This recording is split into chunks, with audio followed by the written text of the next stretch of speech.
Boatworks today is sponsored by Total Boat and Alexial Yacht Coatings, as well as supported by the generosity from the beautiful folks over on Patreon.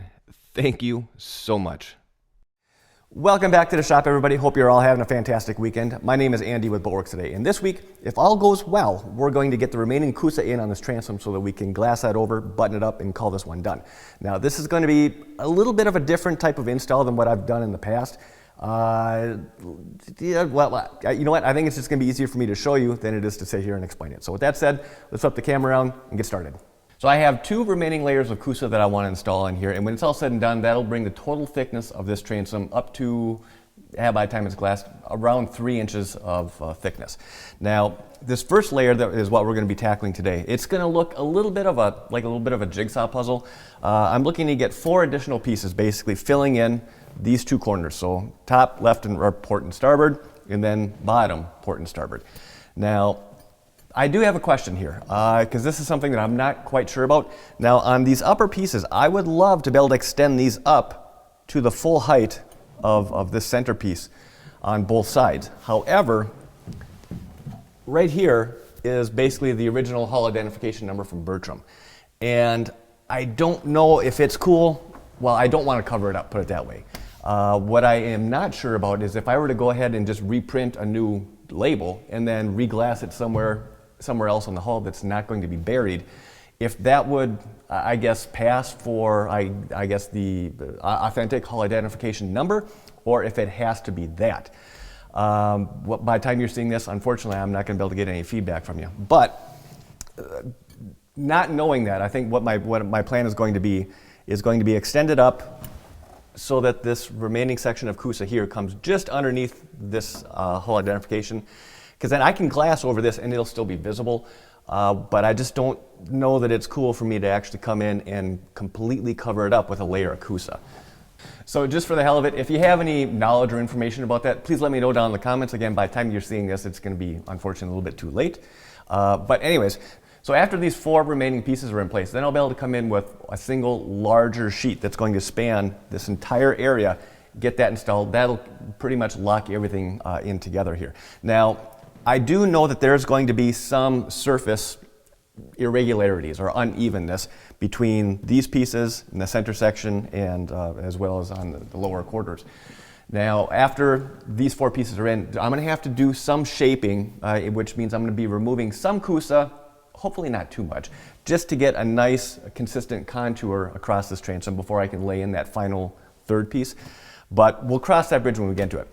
Now, before I can get these 4 initial pieces installed, there is some prep work that I need to do before that can happen. Namely, I need to come in and sand down any of the excess epoxy that squeezed out when I installed this piece. And then after that, then I can come in, I need to make templates so that when I'm cutting by Coosa, I can actually get a good tight fit.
let me get your bearings here. All right, so there's the port side coming down. We're looking at the starboard lower quarter here. Now, like I mentioned, it's pretty even along the top as well as that edge right there. But right in here is the problem. There's a pretty big gap right through here. Now, I mean, it will flex somewhat, but it's certainly not going to flex in that entire gap right there, which, just kind of eyeballing it, looks to be about a 1/2 inch. If I can get a 1/2 inch piece of Kusa back behind here, that will take up that gap, and then I'll have good surface contact when this piece goes on. But what makes this a little bit on the tricky side, yeah, it's certainly doable, is remember I was pretty much even along the top as well as the side. So this taper, or this filler piece that I put in here, it needs to actually be tapered to about, well, something like this. So it's going to be taping from a 1/2 inch to this corner all the way over to nothing over in this corner. And as far as how high up I need to come, well, I'm not quite sure. I think what I'm going to do is I'm going to cut a piece that's going to run about this height across, and then I'm going to take that, build a little jig so that I can actually sand a taper that's consistent from this corner over to that corner, and see how that fits. And it is the same thing going on over at the port side. So 1/2 inch all the way down to a taper. I think the length of the taper itself is going to be a little bit longer over on the port side compared to the starboard. But I think the jig that I'm going to make for doing this is going to work for both port and starboard sides. So a little bit of a switch in gears, but that's all right. Part of working on boats. I don't really see any point in trying to recreate the wheel here. So I'm reusing the templates that I made last night.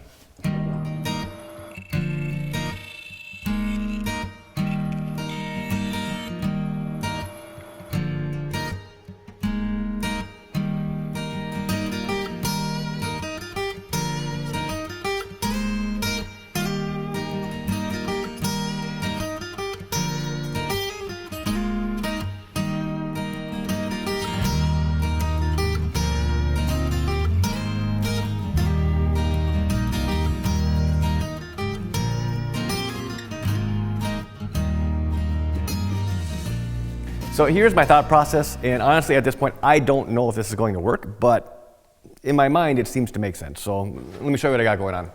Okay, well off camera I went and I cut the 2 extra pieces of the Kusa, that I'm going to try and shape for the filler in those bottom corners. And then I've also gone through and ripped out basically a couple of wooden tapers, and then use these runners as basically sanding guides. This piece of Kusa needs to go from a solid 1/2 inch up to here and taper down to pretty much nothing. This is the edge that actually tapers, or that butts up to that center section of Kusa that's already mounted. So at this point I'm just going to glue all this down and in place so nothing is shifting around on me, and grab a longboard and have at it. I might cheat and actually use a power sander just to get the majority of the roughing out down along the bottom, but we'll see.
Well, let's see how it looks here.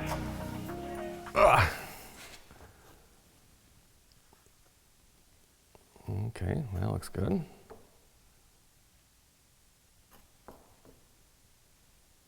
bit off there, but not by much. So the thing I need to keep in mind here is that I'm making a tapered shim, or a tapered filler, basically.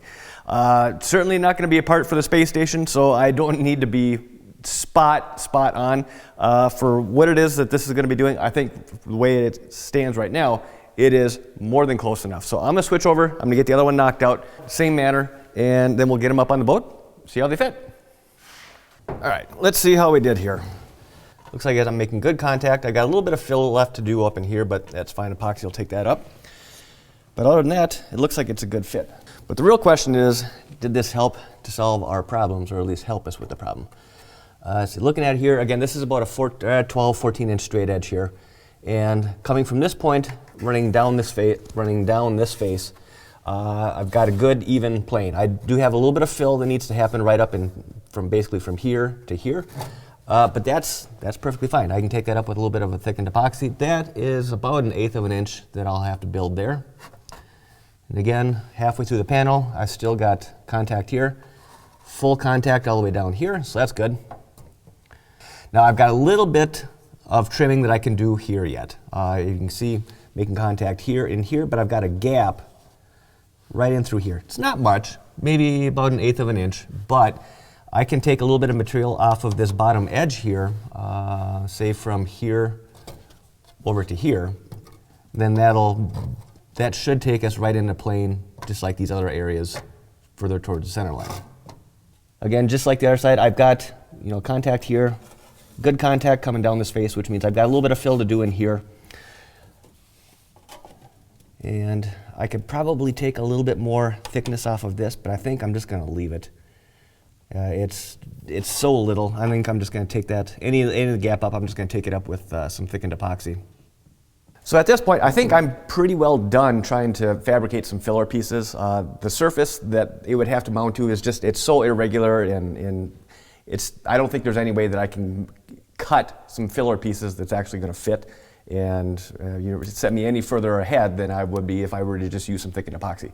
So at this point, it's a little bit more epoxy work than what I would care to do, but at this point, I think it's really my only alternative. Lay it up wherever it's needed, get these panels mounted, and then just basically bury it in some more Kusa and some glass. So, yeah, let me do a little bit of trimming. Nothing, that's not going to be anything exciting. Let me do a little bit of trimming and then get the areas prepped, and then I think we're ready to start mixing up some epoxy. All right, for the epoxy, I'm going to be using a 2-to-1 mix with slow hardener. And what that slow hardener is going to do is it's going to give me a little bit of extra working time to get everything incorporated, mixed in, and laid up and situated. Now, I'm going to be working in 12-ounce batches. And what that breaks down to is I'm going to have 8 ounces of the actual resin and then 4 ounces of the hardener. And to thicken this epoxy, I'm going to be using some silica. Now, for this size batch, being 12 ounces, I'm going to need about 35 to 40 grams of silica to get that consistency that I'm looking for, which is going to be somewhere between mayonnaise and peanut butter. If you have no idea what I'm talking about, I did a video 2-3 weeks ago, basically going through each of the different consistencies and how much filler it takes to get to that consistency. I'm surprised the video didn't grab more traction.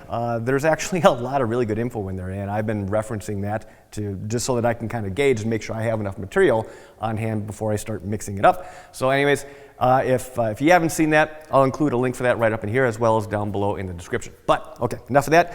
I'm going to start getting everything mixed up. Now, when I start this process, when you're working with silica, I've mentioned this every time I work with it, this stuff is lighter than air. So whenever you're going to be working with this, make sure you've got a respirator on, and because that's going to be my situation, some of you can celebrate.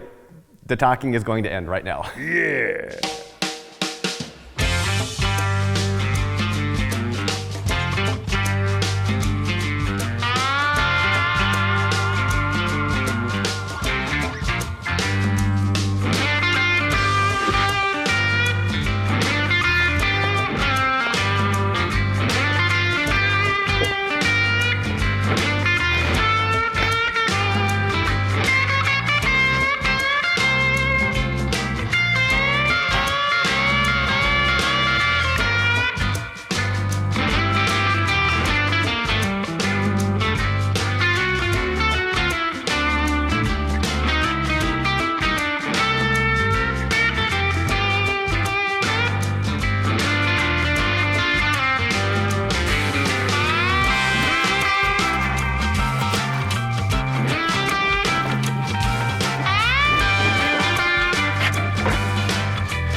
tell you what, that transom just got a hell of a lot bigger in size, which is good. It's exactly what I was going for.